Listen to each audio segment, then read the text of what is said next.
Hello everyone, welcome to the Ginger Snaps Here's Christmas Horror Month, where I'll be discussing Christmas horror movies for you guys in a very festive but blunt way. I'm your host, Steven Harrold, and today is Christmas Eve. We have one more day until Christmas Day, and I have our second movie review for the Christmas Horror Month, and that movie is none other than Silent Night, Deadly Night, which was released in 1984 and is celebrated its 40th anniversary this year. Back in 1984, when this film was released, a lot of people gave it shit because there should not be any Christmas horror films, especially when your villain is dressed as Santa Claus. This might stumble upon, young eyes and, traumatized kids.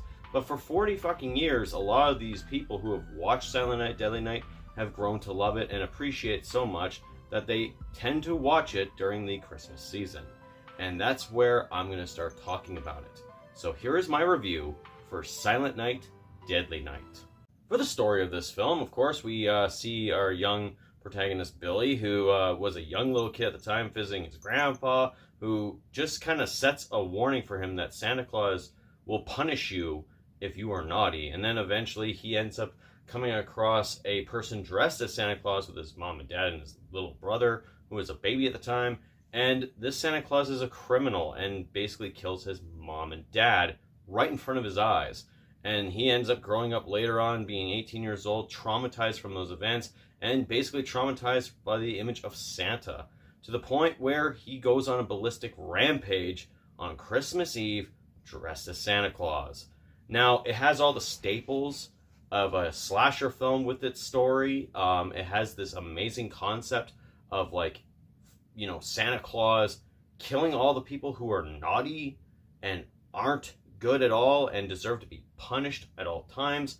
It's one of those unique stories that works, especially during the Christmas season. So when a lot of people say they shouldn't make, horror movies that are set on Christmas, I beg to differ, because Silent Night, Deadly Night had one of the strongest stories involving the Christmas season, and it works for this film.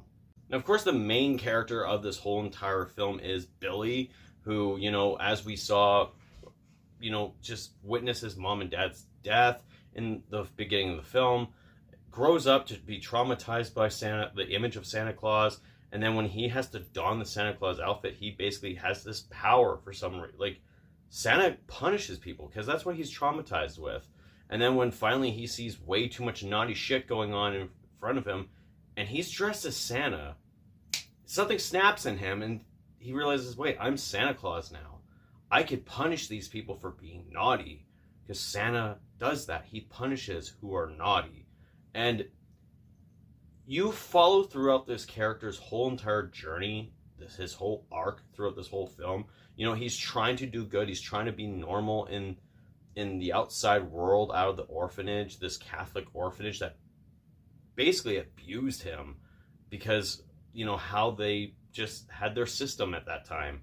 And to basically snap and punish anyone who is naughty, just makes the character that much more dangerous. And then when you finally get to the end of the film where everything is resolved, he's defeated, and then he's just like, it's okay, kids, you're safe. Santa's gone. And he's acknowledged himself as Santa. And there's also this little charm to him when he invades a home and then dispatches the older sister and her boyfriend, and then asks the little girl, have you been naughty? And then just gives her a box cutter. It's touching in a sick way. And for the character of Billy in this whole entire movie, just to follow through his whole entire arc of this film is very fucking captivating to actually watch, because of the fact that you knew he was trying to do good, but he was just too traumatized from those events when he was a young boy. So when he finally fucking snaps, you realize, no, he's fucking dangerous now. But there is still some humanity in him. There's still something good about him.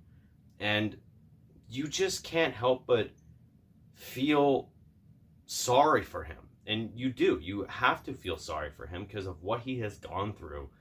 But also at the same time, you can't feel like he is innocent for what he has done, because he brutalizes a lot of people in this movie. So the character of Billy is a fucking ace in the hole in this film. For the gore and the kills of this film, it's fucking amazing. I mean, when you see his mom and dad get killed at that young age, where his dad gets gunned down, his mom is sexually assaulted, and then essentially has her throat slit right in front of him, you feel bad for the kid. And then you see him finally snap, and he doesn't just snap. I mean, like, he fucking hangs a guy with Christmas lights with one fucking arm, so he's strong as shit too. Then he kills the girl he was assaulting in the back room of the toy store where he works, and he guts her with a box cutter. Like, fuck, okay, because she had to be punished too, right? Then the boss gets a hammer to the head, and then the cashier, the older cashier lady, she gets killed with an arrow. And then when he leaves the toy store, more chaos ensues, especially with a horror icon, Lena Quigley, in this film, who, for some odd reason, I know she's talked about this in interviews, where, why is she answering the door topless? Who knows? But yeah, she answers the door to try to get her cat, and then he comes in.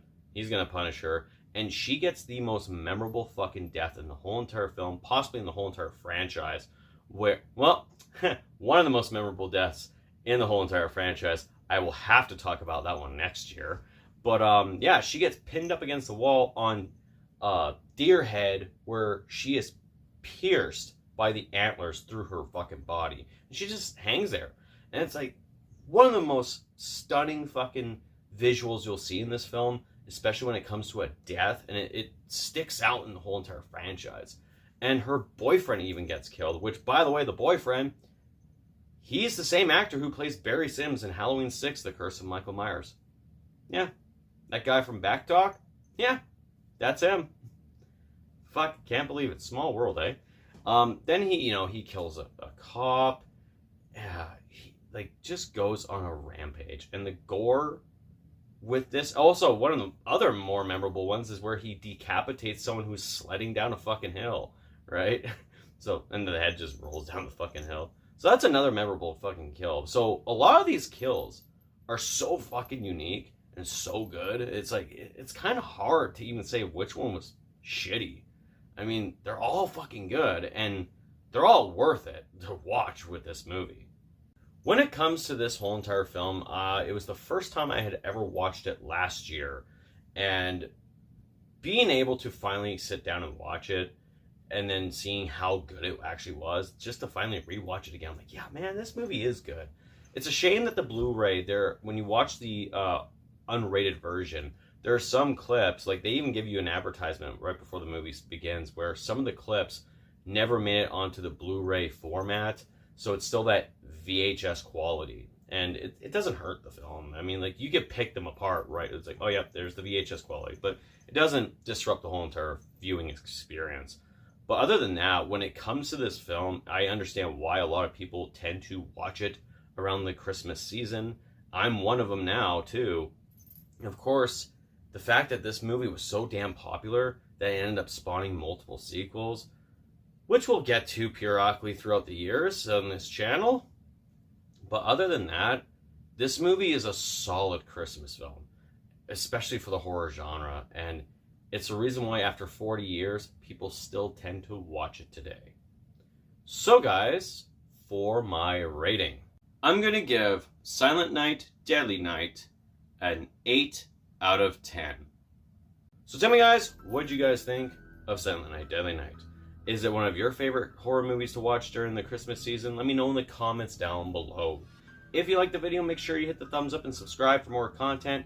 And don't forget to hit that bell notification so you get notified about all the other videos coming out on this channel. We have one more day till Christmas, and I have one more review for the Christmas horror movie month, and it's going to come out on Christmas Day. But other than that, everyone, happy Christmas Eve, Merry Christmas Eve actually, and I will talk to you guys in the next video, which will be released on Christmas Day. So watch out for that video, because it's a special one. So anyways guys, that's it for me. This has been the Ginger Snap Series Christmas Horror Month. I'm your host, Steven Harrold. I will talk to you guys later. And remember, be merry, be scary.